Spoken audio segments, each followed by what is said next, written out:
Thank you very much. Ladies and gentlemen, good evening to all of you. Honorable Minister for Agriculture and Cooperation, Government of India, Shri Sharad Pawar ji. Honorable Minister of Health and Family Welfare, Government of India, Shri Ghulam Nabi Azad ji. Honorable Minister of State for Human Resources and Development, Government of India, Shri Shashi Tharoor. I think he should be on his way now, so I also welcome him. He's there.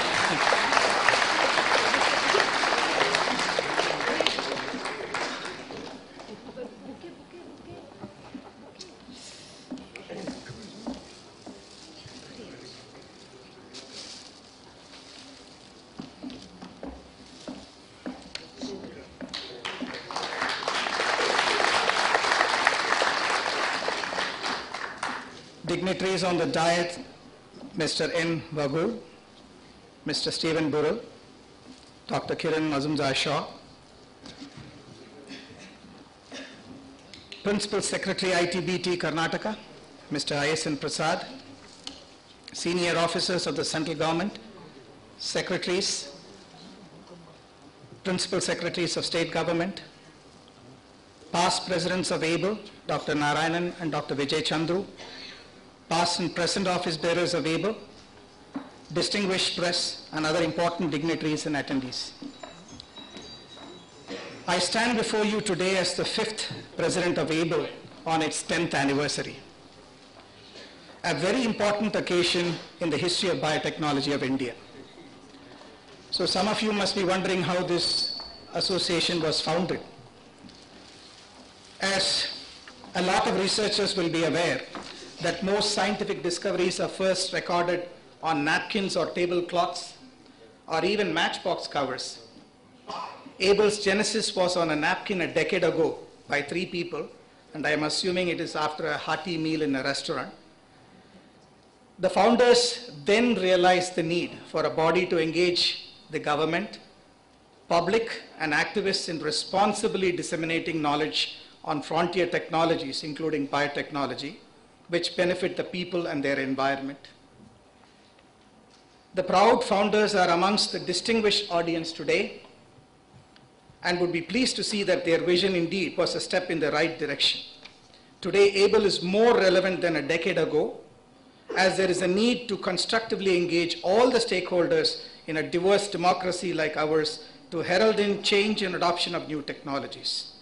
I'm pleased to welcome this August gathering to the 2-day 10th year celebrations, which is happening today, and the BioInvest program that is happening tomorrow on behalf of all the ABLE representatives here. I would like to begin this evening's proceedings with a quote from Pandit Jawaharlal Nehru, which I think after 50 years, or more than 50 years, this is a quote from 1961, which is more relevant even today. And I quote, "It's science alone that can solve the problems of hunger and poverty, of insanitation and illiteracy, of superstition and deadening custom and tradition, of vast resources running to waste, of a rich country inhabited by starving people." And he questioned, who indeed could afford to ignore science today? At every turn, we have to seek its aid. The future belongs to science and those who make friends with science. This is a quote 50 years ago by this visionary. Ladies and gentlemen, India since 1992 is a signatory to the Millennium Development Goals. These goals, agreed to by a community of nations and international organizations, represent the most comprehensive and specific development goals ever agreed upon by the world. And what are these goals? This is to have the most important objectives by the year 2015, that is improved healthcare, freedom from hunger, and environmental sustainability are the key focuses of this goal. The importance of these areas is highlighted by the fact that 5 out of the 8 goals, 13 out of the 21 targets, and 38 out of the 60 indicators pertaining to healthcare, hunger, and environmental sustainability. So in order to achieve all this, the whole Indian society need to walk hand in hand with government. We need responsible activism for societal awareness. And I would like to quote the famous Carl Sagan here, who lamented years ago, "We have arranged a civilization in which most crucial elements profoundly depend on science and technology. We have also arranged things so that almost no one understands science and technology." This is a prescription for disaster. We might get away with it for a while, but sooner or later, this combustible mixture of ignorance is going to blow up in our faces. In a democratic country like ours, it is very much possible for diverse opinions. I once again would like to quote Hippocrates from 460 BC to 377 BC. There are, in fact, two things: science and opinion. The former begets knowledge, the latter ignorance. Abel's leadership is more aware of this than most others, that the solution to dispel ignorance is through constructive engagement.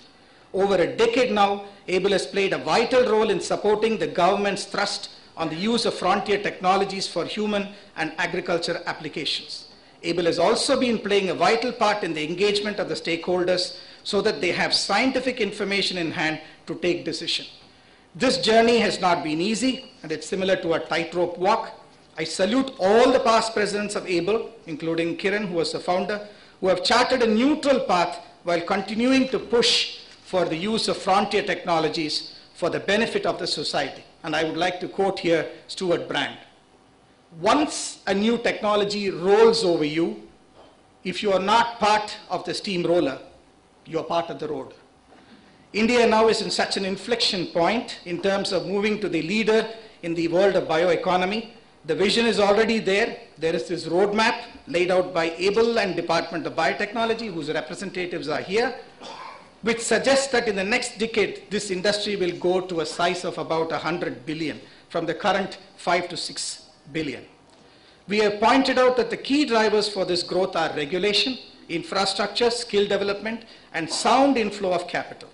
On the occasion of the 10th anniversary, Abel takes this opportunity to recommend to the government to send the right signals to the rest of the world of our intention to grow our bioeconomy and invite investment and collaborations from outside the country. And I think that's why we have Stephen Burrell there, sitting there. Both of these possible with good policies and enabling environment. I would like to bring to the notice of the government that Abel is currently playing a vital role in ending the impasse on regulatory issues connected with agriculture and human clinical trials, both having serious consequences to the future of research and development of the country.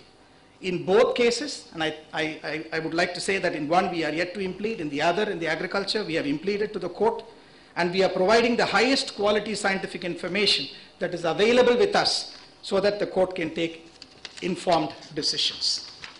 In the preceding 3 years, Abel has been part of 2 landmark vision documents of the country, one in assisting the Department of Pharmaceuticals to lay the roadmap for biosimilars, which you know is over a $70 billion industry, which is taking shape now in India, and then the roadmap for the next decade by the Department of Biotechnology to usher India into the $100 billion club of bioeconomy nations.